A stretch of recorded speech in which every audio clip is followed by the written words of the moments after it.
नमस्कार दोस्तों, कोचिंग वाला परिवार आप सबका हार्दिक स्वागत अभिनंदन करता है। दोस्तों, आज एक नए टॉपिक के साथ पुनः आपके बीच उपस्थित हुआ हूं। दोस्तों, सिंपल सा टॉपिक है, कॉलन क्लासिफिकेशन हम पढ़ रहे हैं, तो उसकी मेन क्लास है और उनके फॉर्मूले के बारे में डिस्कस करते हैं आज। दोस्तों, हर एग्ज़ाम के अंदर एक सिंपल सा क्वेश्चन पूछा जाता है, जिसमें क्या करते हैं कि वो एक वर्ड दे देते हैं, जैसे ए दे दिया या फिर अपने जेड दे दिया या फिर जे दे दिया, और फिर पूछता है कि ये किसकी मेन क्लास है कॉलन क्लास के अकॉर्डिंग। तो दोस्तों, आपको बताना होगा कि वो मेन क्लास किसकी होती है।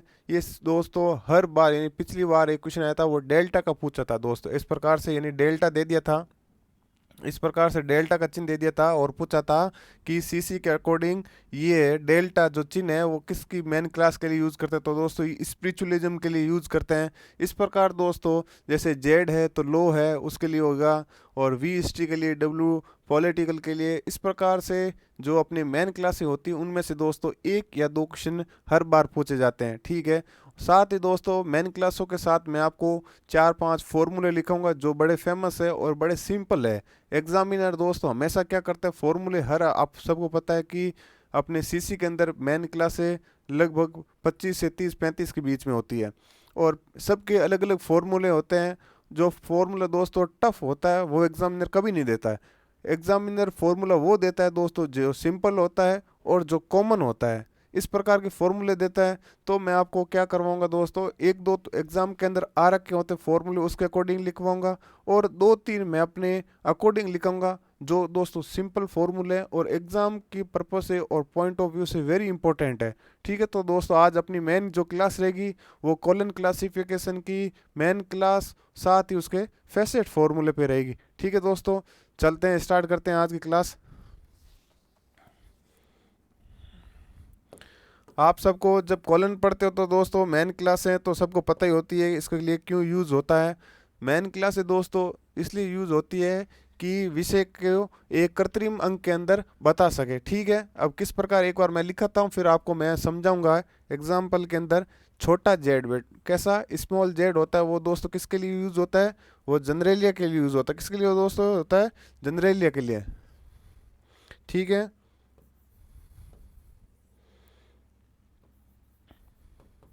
आपसे मेन क्लास इसमें पूछा छोटा जेड दे दे और आपसे पूछा जाए किसकी मेन क्लास है, तो दोस्तों जनरेलिया की है, ठीक है। अब बात आती है दो, यानी टू पे दोस्तों, वो होती है दोस्तों मेन क्लास किसकी, लाइब्रेरी साइंस की। हमारा जो सब्जेक्ट है उसकी है दोस्तों, तो हमें ये तो एक वेरी इंपॉर्टेंट के तौर पर याद रखनी है। वैसे सब आपको याद रखनी है, ज़्यादा हार्ड कुछ नहीं है। बी होती दोस्तों, वो होती है मैथमेटिक्स। किसकी होती है, मैथमेटिक्स, ठीक है दोस्तों। आगे बात की जाए तो सी होती है दोस्तों फिजिक्स की। यदि आपसे पूछा जाए कि फिजिक्स की मेन क्लास क्या होती दोस्तों, तो क्या होगी, सी होगी। डी होती दोस्तों किसकी, इंजीनियरिंग की। दोस्तों ज़्यादा कुछ ये हार्ड नहीं है, आप सोच रहे होंगे ये किस प्रकार से याद होते हैं, तो दोस्तों प्रतिदिन इसको 5 मिनट के लिए रिवीजन दो, फिर अपने दोस्तों के साथ में इसमें दोस्तों एक दूसरे से दोहराव करो ताकि क्या याद हो जाएगी। ई है दोस्तों केमिस्ट्री की। सीधा सा 4 नंबर का फायदा है दोस्तों एग्जाम के पर्पज से, और हर बार आता है। और इस बार तो दोस्तों 2 यूनिट है, ज़्यादा इनके पास मैटर कुछ होगा नहीं, तो वो इसमें से तो उठाएगा उठाएगा। एफ होती दोस्तों टेक्नोलॉजी की, टेक्नोलॉजी,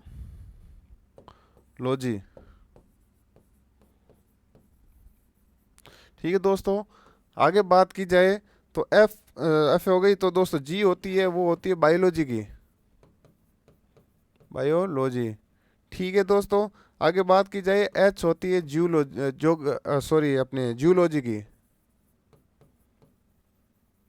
ठीक है। और एच टू आता है या फिर एच जेड, एच जेड जहाँ लिखा होता है दोस्तों वो किसकी मेन क्लास होगी, वो होगी दोस्तों मीनिंग की, ठीक है दोस्तों। आगे दोस्तों आती है आई की, आई लव बॉटनी, ऐसे याद कर लो, मैंने भी ऐसे ही याद किया था दोस्तों, ट्रिक से याद होती है, अपने ज़्यादा कुछ हार्ड है नहीं। जे फॉर दोस्तों एग्रीकल्चर याद कर लो, ठीक है। और एग्ज़ाम के अंदर दोस्तों ये हमारा सीधा सा 4 नंबर का फ़ायदा करवाने वाला टॉपिक है कि दोस्त होता है जूलॉजी। आगे बात की जाए दोस्तों तो K2 होता है दोस्तों, KZ होता है एनिमल हस्बेंड्री। क्या होता है? Animal husbandry.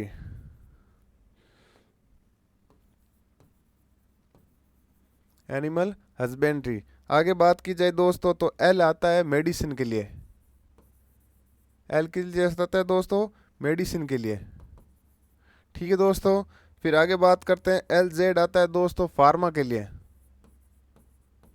फार्मा के लिए दोनों L यानी मेडिसिन, मेडिसिन से रिलेटेड LZ आता है दोस्तों किस लिए आता है? फार्मा के लिए आता है।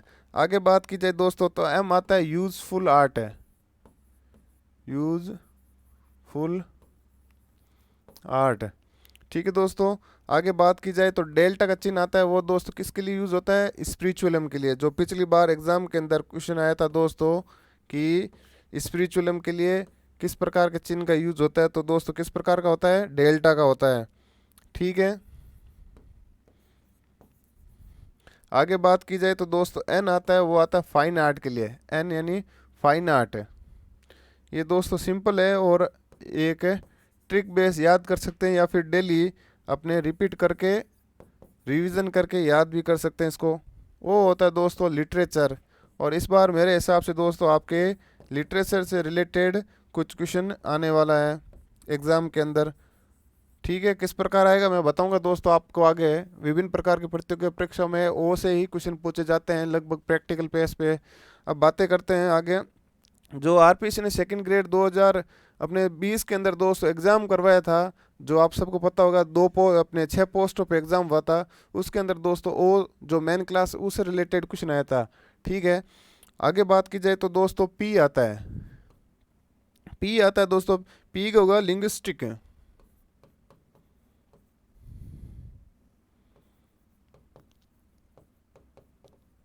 ठीक है दोस्तों। आगे बात की जाए तो क्यू आता है रिलीजन के लिए। ये भी इंपॉर्टेंट है दोस्तों, मेन क्लास क्यू के लिए। ठीक है। आगे आता है दोस्तों आर। आर का मतलब होगा दोस्तों फिलोसॉफी। क्या? फिलोसॉफी।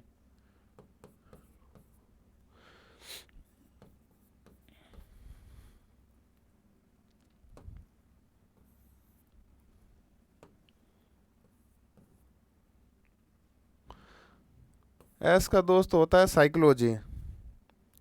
क्या होगा? साइकोलॉजी। ठीक है। एस का मतलब साइकोलॉजी, एस फॉर साइकोलॉजी, ऐसे याद कर लेना। ठीक है। टी का दोस्त होता है एजुकेशन। टी का क्या होगा? एजुकेशन होता है दोस्तों। फिर आता है यू का। यू का होता है दोस्तों ज्योग्राफी।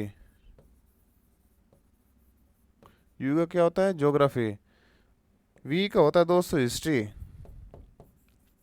विकास सर है तो दोस्तों ये याद रख लो, विकास सर का जो सब्जेक्ट है दोस्तों क्या है? हिस्ट्री है। इस तरह से। ठीक है। आगे बात करते हैं। वी के बाद में आता है दोस्तों क्या? डब्लू। डब्लू की याद कर लो, पॉलिटिकल साइंस। Political science. ठीक है दोस्तों। आगे बात करें तो एक्स आता है, वो दोस्तों याद कर लो इकोनॉमिक।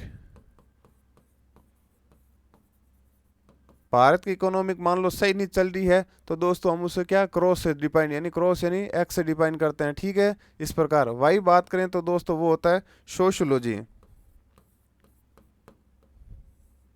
सोशियोलॉजी। और दोस्तों जो जेड आता है बड़ा, उसको दोस्तों हम डिफाइन करते हैं लॉ से। किससे? लॉ से। इस प्रकार ये दोस्तों आपकी मेन क्लासें थी। और एग्ज़ाम के अंदर दोस्तों आपकी जो मेन क्लास से आती है वो इसी बेस क्वेश्चन आएगा। जैसे आपको मैं दिखाता हूँ कि क्वेश्चन किस प्रकार आ सकता है। कि जैसे आपको क्या कर सकते हैं, वो अपने जैसे दे देंगे अपने वी। वी को ऐसे भी दे सकते हैं दोस्तों, इस प्रकार क्वेश्चन भी आ सकता है। वी ऐसे करके हिस्ट्री, अपने डब्ल्यू दे के पॉल साइंस यानी पॉलिटिकल साइंस। ठीक है दोस्तों। और एक्स दे के दोस्तों इकोनॉमी, इकोनॉमिक। और वाई दे के दोस्तों, यदि वाई दे के आपसे वो वहाँ लिख दे लो, इस प्रकार। और फिर ऐसा बोल सकता है निम्न में से कौन सा असंगत है। ठीक है, तो आपको सबको पता होना चाहिए दोस्तों कि किस की सब्जेक्ट की मेन क्लास क्या होती है। तो दोस्तों आप सबको पता होगी हिस्ट्री की मेन क्लास वी होती है, और pol science and political science की दोस्तों डब्ल्यू होती है। इकोनॉमिक की क्या होती है, एक्स होती है। और वाई दोस्तों किसकी होती है, सोशोलॉजी। तो असंगत यानी कौन सा दोस्तों सही कौन नहीं है, वाई नहीं है। तो इस प्रकार आपसे क्वेश्चन पूछ सकता है, या फिर क्या कर सकता है कि ऐसा लिख सकता है कि कॉलन क्लासिफिकेशन के अनुसार वी की मेन क्लास क्या है, अरे सॉरी वी किसकी मेन क्लास है। और ऑप्शन दे सकता है ऐसे इतिहास, भूगोल, लो, और कुछ और दे दिया, मान लो अपने बॉटनी या जूलॉजी, या फिर कुछ अपने मैथमेटिक्स गणित का दे दिया, कुछ भी दे सकता है। ठीक है, तो आपको याद होना चाहिए कि कॉलन क्लासिफिकेशन के अनुसार वी किसकी मेन क्लास होगी दोस्तों, वो इतिहास की होगी। इस प्रकार क्वेश्चन आ सकते हैं। और पिछली बार दोस्तों जो अपने क्वेश्चन आया था वो आया था इस डेल्टा का, किससे आया था दोस्तों, डेल्टा से क्वेश्चन आया था। उसने ये दे दिया था और पूछा था ये किसके लिए यूज होता है, तो दोस्तों वो किसके लिए होता है, स्पिरिचुअलिज्म के लिए। तो इस प्रकार ये क्वेश्चन ने दोस्तों मेन क्लास में से पूछता है, और लगभग एक या दो क्वेश्चन आते हैं, एक या दो क्वेश्चन आते हैं। और एक क्वेश्चन दोस्तों 2 नंबर का होता है। और सिलेक्शन के अंदर दोस्तों पॉइंट भी महत्वपूर्ण होता है। तो 2 नंबर तो दोस्तों कितने महत्वपूर्ण हो सकते हैं, इसका आप अंदाज़ा लगा सकते हैं। तो दोस्तों आपने ये तो देख लिया कि मेन क्लास में से किस प्रकार एग्जाम में क्वेश्चन आते हैं। अब दोस्तों आपको मैं दिखाता हूँ फॉर्मूला कौन से 4 इंपॉर्टेंट है जिसमें से आपके एग्जाम में से क्वेश्चन आ सकते हैं, और कौन से आ रखे हैं। ठीक है, आगे बात की जाए तो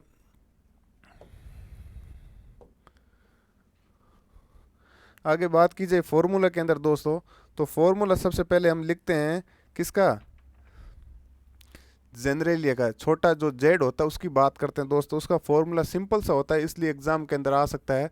वो होता है पी कोमा P2 P3 और P4।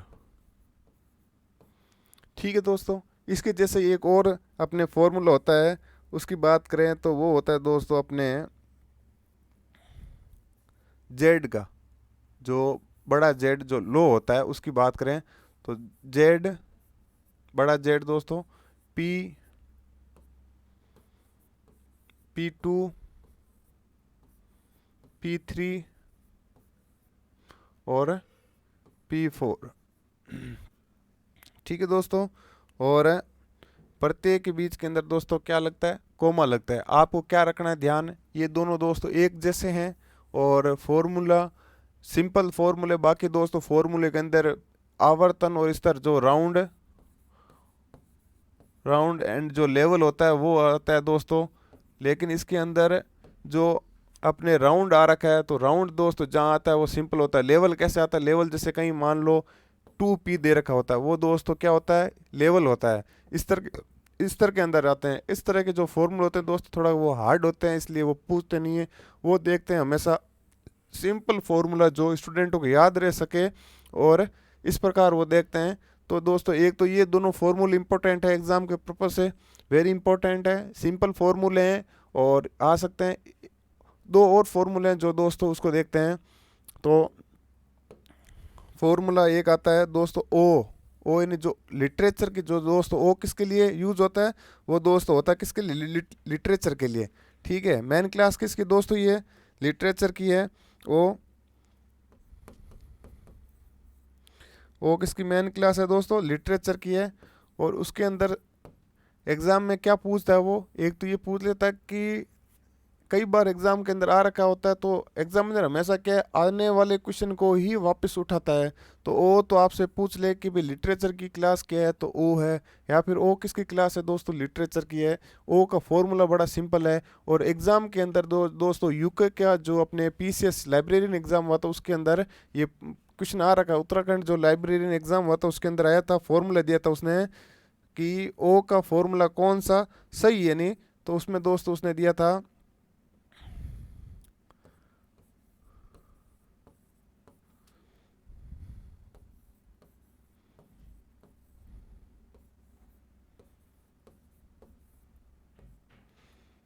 ये दोस्तों उसका फॉर्मूला था अपने। तो यूके सेट ने क्या किया था कि उसने दे दिया ओ लिटरेचर का फॉर्मूला कौन सा सही है, ठीक है, और चार ऑप्शन के अंदर फॉर्मूले दे दिए थे, तो उसमें से उसने सही का पूछा था। तो दोस्तों सही कौन सा फॉर्मूला है, फॉर्मूला ये सही है। तो आपको क्या वापस याद रखना है। कई बार क्या होता है दोस्तों, एग्जामिनर क्या करता है, जो अपने को बनाता है एग्जाम की जो पेपर बनाता है, वो क्या करता है दोस्तों, एग्जाम के जो पेपर हो रखे हैं वहीं से कॉपी पेस्ट करके डाल देता है। तो आपको याद रखना है कि ओ की मेन क्लास क्या है, ठीक है। एक तो ये क्वेश्चन हो गया दोस्तों, और आ रखा है। एक बार क्या हुआ था, जो अपने लाइब्रेरियन का आरपीसी ने एग्ज़ाम करवाया था 6 पोस्टों के लिए, आप सबको पता होगा, पेपर देखा होगा। उसने दोस्तों जो P1 P2 P3 P4 है, उसमें इसने पूछ लिया था कि साहित्य के अंदर, आप सबको पता है साहित्य के अंदर क्या आता है। एक तो साहित्य का नाम यानी कृति का नाम आता है, उसका लेखक आता है, साथ में दोस्तों उसका संस्करण, इस प्रकार की जो विशेषताएं आती है वो होते हैं। तो फॉर्मूले के अंदर वो भी चीज़ दोस्तों होती है ऐड।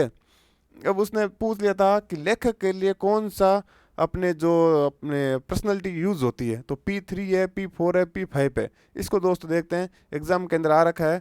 तो देखें, बात करें P1 की, यानी जो P ये है इसकी बात करें, तो ये दोस्तों किसके लिए यूज़ होता है, वो होता है भाषा के लिए। सबसे पहले क्या आती है दोस्तों, भाषा आती है, इसका क्रम पूछता है वो। P2 क्या आती है दोस्तों, वो आती है साहित्य, किस प्रकार का साहित्य है। P3 आता है दोस्तों, वो आता है लेखक का, क्या आता है, लेखक का। और P4 किसके लिए आता है दोस्तों, वो आता है कृति संख्या, कृति संख्या यानी जो साहित्य की संख्या है उसके लिए यूज़ होता है। तो दोस्तों ये एग्ज़ाम आया था, और उसने दोस्तों भाषा के लिए पूछा था, एक बार भाषा के लिए भी पूछ रखा है, लेखक के लिए भी पूछ रखा है। तो आप दोस्तों इस फॉर्मूले को वेरी इंपॉर्टेंट के तौर पर लेना, कि यदि एग्ज़ाम के अंदर आपके कोई फॉर्मूले में से कोई क्वेश्चन उठाएगा, और P1 P2 P3 में से क्वेश्चन उठाएगा, तो दोस्तों आपको यहीं से आपको क्वेश्चन मिलेगा। 101% दोस्तों, आपको मैं गारंटी लिख के देता हूँ, यदि क्वेश्चन बनेगा तो यहीं से बनेगा, ठीक है। आप इसके अंदर जो आपको दिक्कत होती है सर P1 P2 P3 क्या है, तो दोस्तों PMEST का वीडियो बना रखा है प्ले लिस्ट के अंदर, वॉच करके उसको देख सकते हो। उसमें आपको राउंड और जो लेवल होते हैं वो अच्छी तरह से मैंने समझा रखे हैं, जिससे क्या आपको आसानी से समझ में आ जाएगा। और दोस्तों बात की जाए तो अपने लाइब्रेरी साइंस का हो गया, लॉ का हो गया, और जनरल का हो गया, और लिटरेचर का हो गया। तो इस प्रकार जो दोस्तों चार फॉर्मूले थे वो हमारे हो गए। एक लाइब्रेरी साइंस का दोस्तों फॉर्मूला है, वो उसको भी याद रखना, क्योंकि ये अपने सब्जेक्ट का है, और अपने सब्जेक्ट का है तो याद करना तो दोस्तों बनता ही है। और ये दो किसकी दोस्तों मेन क्लास है, वो है दोस्तों लाइब्रेरी साइंस की, लाइब्रेरी साइंस की, ठीक है। ये दोस्त इस प्रकार से इम्पोर्टेंट है, क्योंकि ये अपने सब्जेक्ट का है मेन क्लास, और सब्जेक्ट का मेन क्लास है तो दोस्तों इसकी बेसिक नॉलेज तो होनी चाहिए। लाइब्रेरी जो अपने एग्जामिनर होता है, कई बार उसका माइंड सेट ये होता है कि स्टूडेंट का बेसिक नॉलेज चेक करने के लिए वो इस प्रकार का क्वेश्चन दे सकता है कि विद्यार्थी अपने जो विषय हैं उसके प्रति दोस्तों वो कितना अपना सजग है। इसके लिए वो दोस्तों ऐसा क्वेश्चन दे सकते हैं। स्टूडेंटों के लिए हार्ड हो जाएगा, लेकिन ये हार्ड क्वेश्चन नहीं होगा दोस्तों। ये अपनी एक है, एक सब्जेक्ट के प्रति जो दोस्तों समझ होती है, एक अपनी जिज्ञासा होती है, उसको दर्शाने के लिए दोस्तों इस प्रकार के क्वेश्चन एग्जामिनर देता है, ठीक है। तो इसकी मेन क्लास क्या है वो देखते हैं दोस्तों, कि इसकी मेन क्लास क्या होगी। बात की जाए दोस्तों तो 2P M E 2P, ठीक है। अब इनके अंदर दोस्तों यहाँ तो लग जाएगा सेमी कॉलन, क्या लगेगा, सेमी कॉलन लगेगा, सेमी कॉलन लग जाएगा, ठीक है। और जो मैटर है और एनर्जी के बीच में दोस्तों क्या लगेगा, कॉलन लगेगा, और 2P के बीच में दोस्तों कुछ नहीं लगेगा, ठीक है। ये एक है अपने लाइब्रेरी साइंस का जो फॉर्मूला है, वेरी इंपॉर्टेंट है दोस्तों, इसको भी याद करना, एग्जामिनर दे सकता है इसको भी। तो इस प्रकार दोस्तों जो मेन क्लासेस थी, और साथ के अंदर जो फैसेट फॉर्मूले तो जो इम्पोर्टेंट थे और एग्ज़ाम के अंदर आ रखे थे, वो मैंने आपको विथ एग्जाम्पल के थ्रू बता दिए। और साथ में दोस्तों मैंने आपको ये भी बताया कि आने वाले एग्ज़ाम के अंदर किस प्रकार से क्वेश्चन वापस आ सकते हैं। तो दोस्तों इस वीडियो के माध्यम से आप 4 या 5 नंबर का अपने खुद का बेनिफिट कर सकते हैं। इसलिए दोस्तों ये वीडियो वेरी इंपॉर्टेंट है। साथ ही दोस्तों इस वीडियो को लाइक करना, और अपने दोस्तों के साथ शेयर करना। धन्यवाद।